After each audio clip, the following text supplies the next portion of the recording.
After 15 years with Syntex Solutions, I found myself sitting across from Clarissa Randall, who announced with thinly veiled satisfaction, "Diana, we're restructuring your position.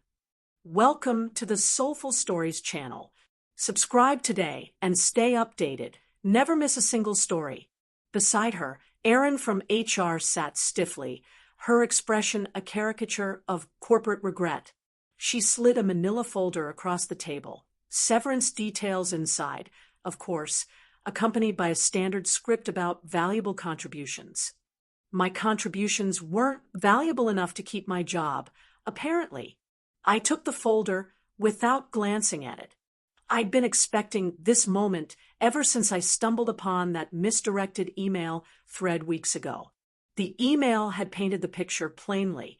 Clarissa had been pushing for a consolidation that would erase my role entirely. I could have cried or protested right there. But instead, I gave them what they least expected, a calm smile. "I completely understand," I said evenly. My voice betrayed neither anger nor defeat. Relief flickered across Clarissa's face. Clearly, she'd braced herself for dramatics. "We'll need you to clear your desk by Friday," she added. "Your key card, laptop, and phone should be returned before then." "Of course," I replied, standing. "Anything else?" Clarissa hesitated for a beat. Erin glanced between the two of us, unsure. Finally, Clarissa shook her head. "Thank you for being professional about this." I offered a polite nod, then walked out of the room, leaving behind 15 years of tireless work and innovation as if it meant nothing. Back in my office, I shut the door and texted Ethan Reeves, my contact at Apex Dynamics, the industry's second-largest competitor. "It's happening. Friday is my last day." His response came almost instantly, perfect timing. "Contracts are ready. Let's finalize tonight over dinner." I smirked at the screen, the thrill of what was coming building in my chest. Friday would be the end of my era at Syntex Solutions. Monday would mark the beginning of something far greater. That evening, I met Ethan at a discreet restaurant, far from Syntex orbit. Over the years, Ethan had cultivated a reputation as a savvy negotiator, and Apex Dynamics had thrived under his leadership. Tonight, though, he looked more amused than usual. "They actually went through with it," he said, shaking his head once we were seated. "Clarissa's just handed us the opportunity of the decade." "She doesn't know what she's done," I replied, raising an eyebrow. "Victor doesn't either. Syntec never appreciated the architecture behind our flagship algorithm. They just saw dollar signs in the end result." The irony was almost poetic. A few months ago, while reviewing company files, I discovered that Syntec had failed to secure a patent for the distributed processing algorithm I had developed, the software backbone of their most successful product, DataSphere. When I brought it up to legal, they'd assured me the oversight was being addressed. But I wasn't convinced. Something about their response had felt off. My instincts were right. In the following weeks, I uncovered a strategy memo detailing Syntec's plan to cut me out before claiming full credit for the algorithm as their own. What they didn't know, I'd been working on a refined version of the algorithm on my own time with my own equipment, work that wasn't covered by my employment agreement. I'd quietly filed a patent under my name last month. Ethan slid a folder across the table. "All finalized. Once you sign, Apex Dynamics gets exclusive licensing rights to the patented algorithm. The press release goes live Monday morning, along with your appointment as our new Chief Innovation Officer." I reviewed the contract carefully, though I already knew the details by heart. A 7-figure signing bonus, substantial equity in Apex Dynamics, and ongoing royalties from every product that integrated my design. I signed the final page, my pen gliding smoothly across the line. "To new beginnings," Ethan said, raising his glass. "And to being valued," I replied, clinking mine against his. By the time my final week at Syntex Solutions began, The cracks in their corporate facade were already visible. Whispered rumors filtered through the office halls, carried on hushed voices and nervous glances. Administrative assistants gave me fleeting expressions of sympathy, half pity, half curiosity. Junior developers approached timidly, asking if I'd provide LinkedIn recommendations once I left. I nodded politely, but I could tell they were more concerned about their own uncertain futures than mine. Every moment of that last week felt surreal, but I focused on what mattered, documenting everything. Every password, every process, every project I'd helmed over the years was meticulously detailed and archived. This wasn't an act of kindness. It was insurance. Evidence that I had conducted myself with integrity even as the company's upper echelons sought to erase me. At my exit interview, Aaron from HR ticked boxes on a checklist with the detached efficiency of someone whose job was entirely transactional. You understand that any intellectual property developed during your employment remains the property of Syntex Solutions, she recited robotically, sliding the standard non-disclosure agreement across the table. Of course, I replied smoothly, emphasizing anything developed within the scope of my employment using company resources during company time. I chose my words carefully, knowing the qualifiers would hang uncomfortably in the air if Erin were paying attention. But she wasn't. She simply nodded and moved on, oblivious to the legal precision embedded in my response. And you affirm you have no copies of proprietary company information? I have taken nothing that belongs to Syntex Solutions. I confirmed truthfully, knowing full well that my patented improvements fell firmly under personal ownership. They were mine, not theirs. Back in my office, I packed up my belongings with deliberate care. Family photos, a collection of conference badges marking 15 years of industry events. The coffee mug my team had gifted me last Christmas. One item gave me pause, a small, engraved award I had received for developing the very algorithm now central to my plans. How ironic, I thought, as I wrapped it carefully in tissue paper. As I placed the final items into a cardboard box, Clarissa appeared in the doorway. She leaned casually against the frame, her demeanor polished, but her smile was forced. "Just checking that everything's clear for your departure," she said lightly, her eyes scanning the contents of my box. "Crystal clear," I replied calmly. She shifted, her tone feigning concern. "You know, Diana, these restructuring decisions are never personal. The board feels the company needs to move in a younger direction." I met her gaze, evenly suppressing the smirk tugging at my lips. "I understand completely. Business is business." Clarissa faltered for a moment, uncertainty flickering across her features. Clearly, she couldn't grasp why I wasn't upset, or why I wasn't begging for reconsideration. To her, I was just another soon-to-be unemployed woman in her mid-50s, irrelevant to the company's future. What could I possibly do? "Will you be taking some time off?" she asked, her attempt at small talk landing hollow. I set the tissue-wrapped award gently into the box and closed the lid. "Actually, I already have something lined up," I said casually. "I start Monday." Her eyebrows lifted in surprise. "Oh, that's fast. Anything interesting?" "Very," I replied with a faint smile. "A leadership position. I'm quite excited about it." Her interest waned immediately, and she nodded distractedly before excusing herself. "Well, good luck with that." Walking out of Syntex Glass headquarters for the last time, I didn't glance back. The weight that had lingered over me for years, the sense of being undervalued and unseen, was gone. And although the executives upstairs likely congratulated themselves for their streamlined restructuring, I knew they'd soon discover how short-sighted they'd been. By Monday morning, the press release was live. The headline alone set the industry buzzing. Apex Dynamics acquires exclusive rights to revolutionary algorithm, Dr. Diana Blake, named Chief Innovation Officer. The announcement made no secret of my role as the inventor and detailed how Apex Dynamics would integrate the algorithm across multiple platforms, leaving a clear message. Any company using the technology, including Syntech, would now need to negotiate licensing agreements with us.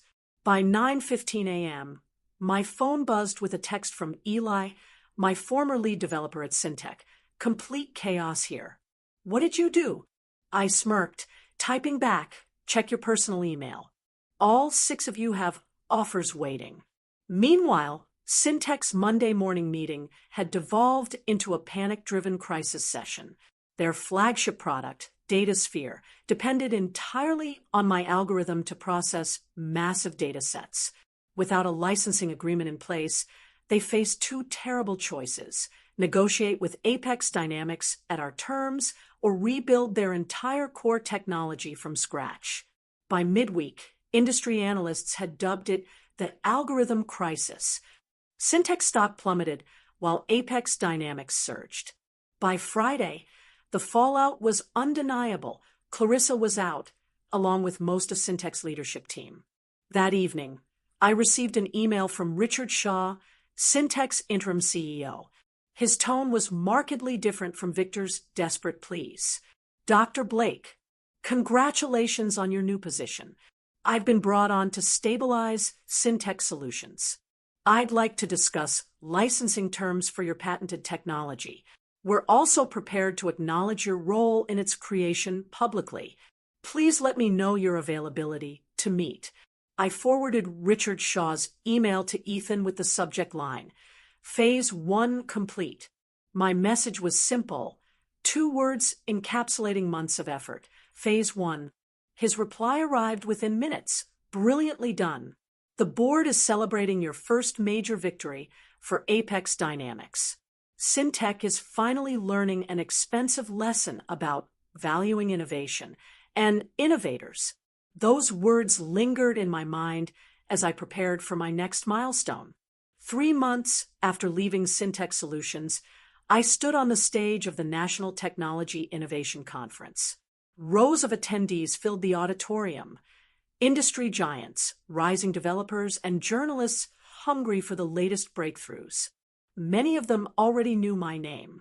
My journey had sparked countless conversations, becoming something of a legend in the technology sector, the story of a woman who refused to be erased. The conference organizer's introduction was thorough, almost reverent. Dr. Diana Blake, Chief Innovation Officer at Apex Dynamics, is not only the creator of the groundbreaking algorithm revolutionizing data handling across industries, but also a champion of intellectual recognition and innovation ownership. The applause was thunderous as I approached the podium. A year ago, I'd sat at this same conference, hidden at the back of the room while Victor Lawson took the stage and claimed credit for my algorithm, calling it our team's contribution. But today, there was no shadow to stand in, only light. Thank you, I began, taking a moment to survey the sea of eager faces before me. The weight of the moment wasn't lost on me. Today, I want to talk about innovation ownership, about valuing intellectual contributions and recognizing the people behind them. My voice carried through the room, resolute and unyielding. What followed wasn't just a technical presentation. It was a statement. I detailed the inner workings of the algorithm I'd created, the brilliance of its distributed processing architecture, the ingenuity behind its efficiency boosts, and the transformative ways it was being implemented at Apex Dynamics. But I didn't stop there. I spoke about the broader themes, the often overlooked reality in the tech industry, the vulnerability of innovators when companies prioritize profits over people. Protect your innovators, I emphasized, letting my voice dip into the core of the room's attention. Innovation doesn't happen in isolation. It comes from people. And those people deserve respect, recognition, and protection. Without them, there is no progress. As I finished, applause erupted again, a resounding affirmation from an audience that truly understood what I'd fought for. My story wasn't just mine anymore. it had become a testament to what could change when someone refuses to accept invisibility. At the reception that evening, a group of young engineers approached me, their faces alight with inspiration. One of them, barely 30, confessed hesitantly, "Your story changed how I work. I started documenting everything, every idea, every process I develop on my own time. I don't want to take any risks." I smiled warmly. That's the smartest thing you can do. Your innovations deserve protection and ownership. Later that night, as I returned to my hotel room, my phone buzzed with a notification. An industry alert. Syntec had officially finalized a licensing agreement with Apex Dynamics. The headline read, "Syntec acknowledges Dr. Diana Blake as algorithm creator, signs licensing deal." Their stock had stabilized, albeit at a valuation far lower than it had been prior to my departure. They were starting to rebuild, but for the first time, they were doing so with my name front and center. Exactly 1 year to the day after Victor Lawson dismissed me, I sat in my spacious office at Apex Dynamics, reviewing our quarterly innovation report. Under my leadership, we had launched 3 transformative products built on the backbone of my algorithm, capturing significant market share from Syntec and other competitors. Each release carried the unmistakable mark of thoughtful, calculated brilliance, and my vision. A knock at the door broke my concentration. Ethan entered, his grin irrepressible as he held up a bottle of champagne and 2 glasses. "Happy anniversary," he said, setting the glasses on my desk. "The board asked me to share the news with you personally before the public announcement. Apex Dynamics has officially surpassed Syntec in market valuation for the first time in company history." I leaned back, letting his words sink in. The satisfaction I felt wasn't triumph. It was deeper than that. It was quiet, steady, rooted in the knowledge that I had fought not for revenge, but for recognition. "That's what happens when you value innovation properly," I said softly. As Ethan poured the champagne, my assistant arrived with a sleek envelope. Inside was an invitation to speak at the Women in Technology Leadership Summit. The topic? Owning your intellectual value. How proper documentation changed an industry. Ethan glanced at the invitation, chuckling. "You've become an icon," he said. "The story of the executive who didn't realize what she had until it was gone is already a cautionary tale in boardrooms. Syntec might never recover their reputation." I swirled the champagne in my glass thoughtfully. "It was never about revenge," I replied. "It was about showing the industry that innovation isn't anonymous. It comes from real people who deserve credit, respect, and acknowledgement." "To recognition," Ethan said, raising his glass. "To knowing your worth," I echoed, clinking mine against his. As sunlight poured through the floor-to-ceiling windows, I reflected on the journey that had brought me here. At 56, I wasn't just successful. I was finally visible. My name wasn't buried in footnotes anymore. It was etched boldly and permanently where it belonged, shaping an industry and inspiring countless others to reclaim their intellectual worth. Thank you for watching. If you enjoyed the story, don't forget to like this video and subscribe. This is Soulful Stories, where love and justice always prevail. See you next time.